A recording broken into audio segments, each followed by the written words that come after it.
ना जाने पिछले जन्म में कौन सा पाप किया था जो ऐसे कंजूस माँ बाप के घर पैदा हो गया। यह सोचते हुए सूरज का मन दुख और नफरत से भर गया। औरों के माँ बाप कैसे हैं जो अपने औलाद की खुशी के लिए अपना सब कुछ न्यौछावर कर देते हैं, और एक मेरे माँ बाप हैं जो हमेशा मेरी छोटी छोटी खुशियों का गला घोटते रहते हैं। मेरे लिए इनके पास कभी पैसा नहीं रहता है, हरदम पैसे की तंगी का रोना रोते रहते हैं। इस वक्त उसके अंदर घृणा और नफरत का ऐसा तूफान उठा था जिसने उसकी सोचने समझने की क्षमता को छीन कर दिया था। भावावेश में उसके कदम और तेजी से उठने लगे। आह! अचानक उसके मुंह से हल्की सी चीख निकली। शायद उसके पैरों में कोई कंकड़ चुभ गया था, कहीं ट्रेन न छूट जाए, इसलिए उसने रुक कर देखना उचित नहीं समझा।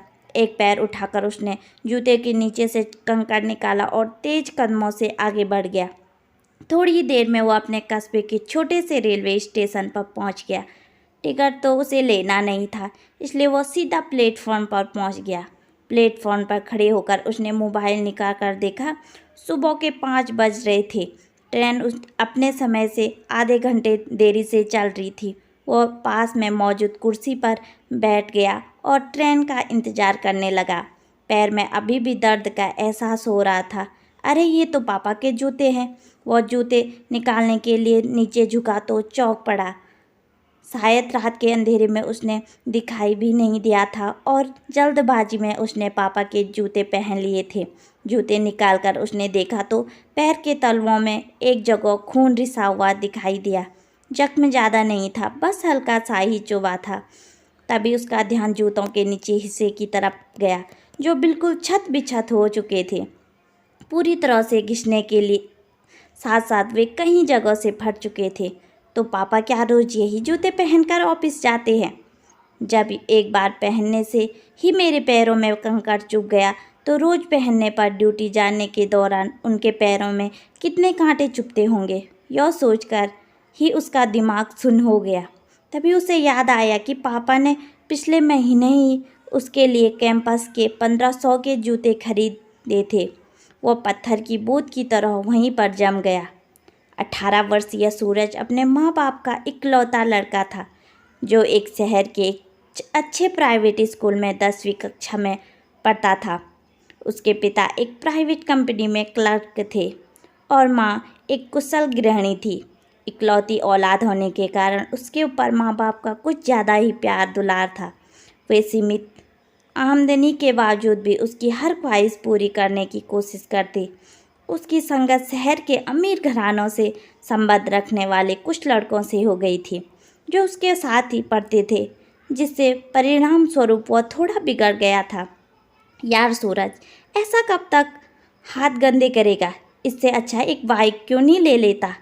एक दिन छुट्टी के समय वह अपने साइकिल की उतरी हुई चेन लगा रहा था।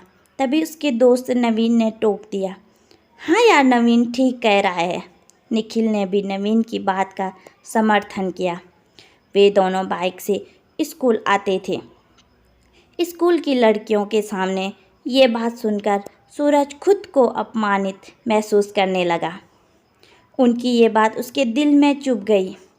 मम्मी, मुझे बाइक चाहिए। स्कूल से घर आते ही उसने अपनी मांग रख दी। बेटा, तू तो जानता ही है कि एक तेरे पापा की सैलरी पर पूरा घर चलता है। वे इतनी बड़ी रकम कहाँ से लाएंगे? माँ ने समझाया। मैं नहीं, कुछ नहीं जानता, मुझे किसी तरह बाइक चाहिए। इतना कहकर वह क्रिकेट खेलने चला गया। रात को माँ ने पापा से यह बात कही तो पापा कुछ नहीं बोले। शायद उन्होंने सोचा कि उसने ऐसे ही बोल दिया होगा, सो उन्होंने इसे गंभीरता से नहीं लिया। बेटे, अभी पैसे की थोड़ी दिक्कत चल रही है, 2-3 महीने रुक जाओ, मैं दिलवा दूंगा। पापा बड़े प्यार से बोले। नहीं, मुझे बेवकूफ़ मत बनाइए, मुझे इसी हफ्ते बाइक चाहिए। सूरज ने जरा ऊंची आवाज़ में कहा। सूरज, मैं देख रहा हूँ तुम धीरे धीरे जिद्दी होते जा रहे हो। उसके चिल्लाने पर पापा ने थोड़ी सख्ती दिखाई। यह सुनकर सूरज पैर पटकते हुए बाहर चला गया। पापा उसे जाते हुए देखते रह गए। इसके बाद 1-2 दिनों तक उससे ठीक से बात से बात नहीं की। अंदर ही अंदर उसके मन में विद्रोह की भावना पनपने लगी थी। मुझे लगता है कि अब इन लोगों के भरोसे रहने से कुछ नहीं होगा। मैं इन्हें छोड़कर शहर चला जाऊंगा, पैसे कमाऊंगा और अपने पैसे से बाइक खरीद कर दिखा दूंगा कि अब मैं इनके ऊपर निर्भर नहीं हूँ। पता नहीं कहाँ से यह विचार उसके दिमाग में आया था, परंतु इस विचार ने उसके दिमाग में अपनी जगह बना ली।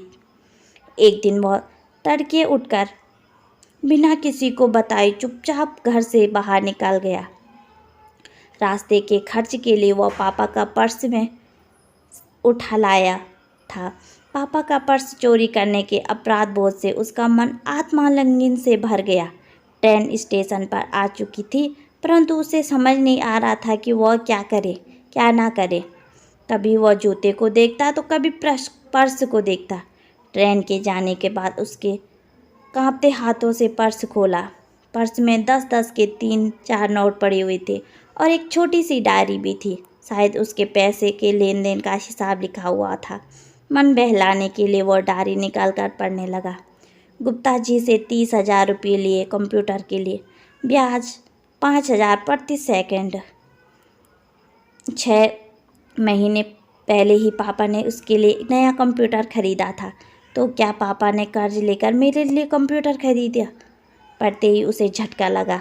वो तो सोचता था कि पापा कंजूसी से पैसे बचा कर ब्याज पर चलाते हैं, परंतु उन्होंने तो उनके शौक़ पूरा करने के लिए हज़ारों रुपयों की कर्ज ले लिया था।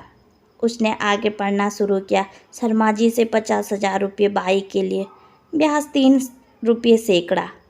दिन और तारीख बीते कल की ही थी, यानी पापा फिर उसके लिए।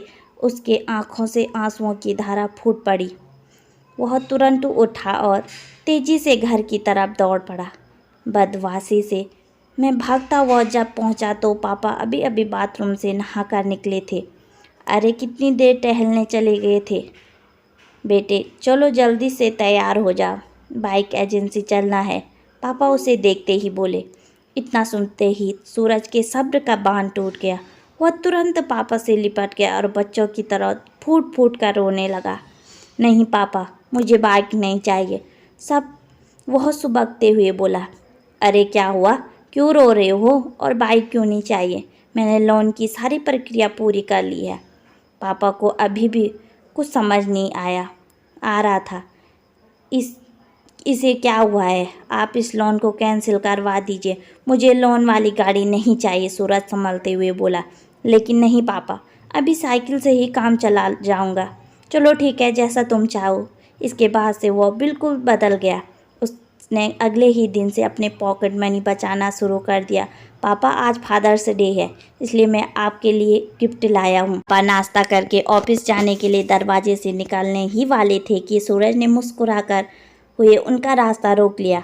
अच्छा जल्दी दिखाओ क्या, वरना मुझे ऑफिस के लिए लेट हो जाएगी।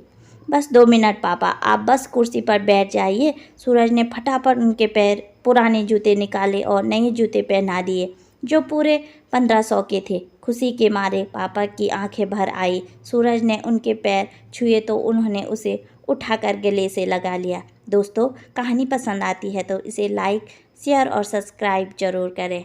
जय हिंद, जय भारत।